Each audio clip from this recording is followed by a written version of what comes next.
Sustainability is high on the business travel agenda, and while there's been a lot of talk about doing something, someone that actually has done something is Global Procurement Director of AT Kearney, Margaret Hansen. Margaret, why do you think sustainability is so important both to AT Kearney and to the business travel sector in general?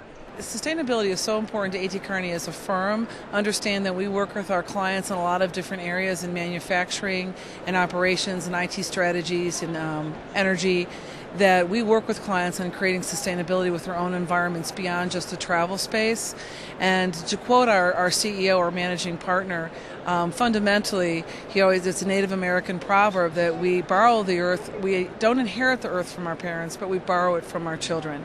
And I think that inspires me personally and professionally, that it's our responsibility to actually take action and do something about this earth and make sure that we protect it. So how have you got to where you are now in terms of developing the sustainability program for business travel? We had a core team of consultants led by our managing partner, our CEO, Paul Adesina. He clearly has a passion for this category. He's been running a Global Business Policy Council for many years, working with customers that are thinking about what are the long and term initiatives and challenges, what's going to happen in the next 5, 10, 15 years. And it was very important to him to have the integrity of leading by doing. And if we're going to work with customers on sustainability, that we too as a company must have the integrity and have a fully sustainable program and understand what our carbon emissions impact was on the world. And what were the main goals for this program? To be carbon neutral by the end of 2009. AT Kearney is on our third year of measuring our carbon footprint. We measure globally by employee, by unit, by company. And then at that point in time, we are working with the highest international standards for climate protecting services that are Kyoto Protocol standard certified. We work with a company called Atmosphere out of Berlin, and we're very much aligned with the projects that they are working on to clean up the environment.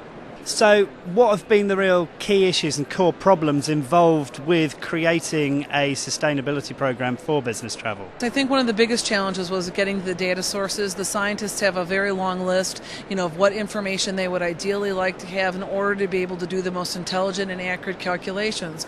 But within the travel space, finding a single source for all the different categories was somewhat challenging. So we continue to develop in the space. We continue to work with suppliers to develop more information. We needed to have a global standard that was consistent, and not all suppliers make that information available, so there's a lot of inconsistency from the data sources that are available to you. So that was challenging, but we did set up our model and drove as deep as we possibly could to have the most integrity within our program. How has the economic climate really moved the goalposts and changed the game in terms of the delivery of this program?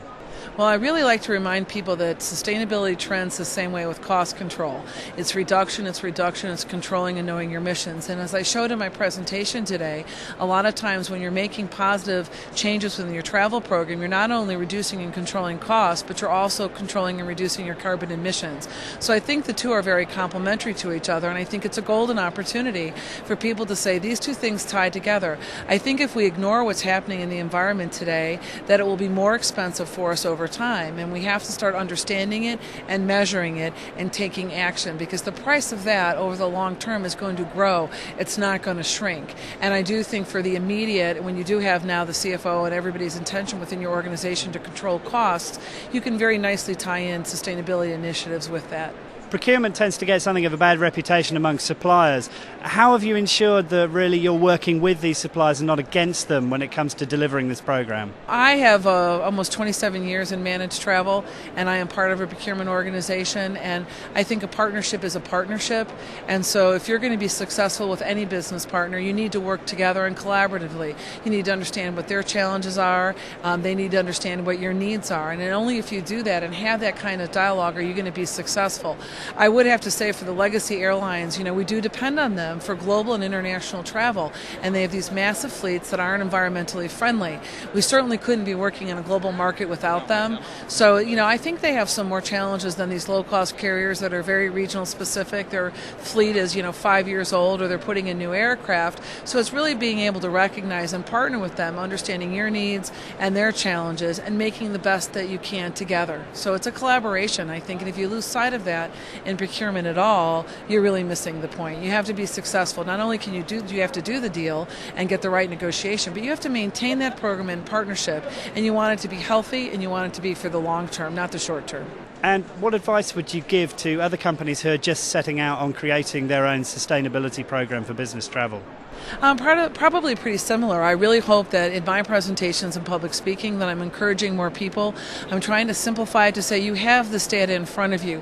Go ahead and measure it. I think people are very confused because there's so many different factors and measurements and calculations in the marketplace. I strongly would encourage the industry to come together, pull together to help create a standard so that it's clearer for people and people can digest it better than they can today. But at minimum, people should start measuring and understanding what it is within their own environment. Margaret Hansen, thank you very much for talking to us. Thank you. I really appreciate it. Have a great day.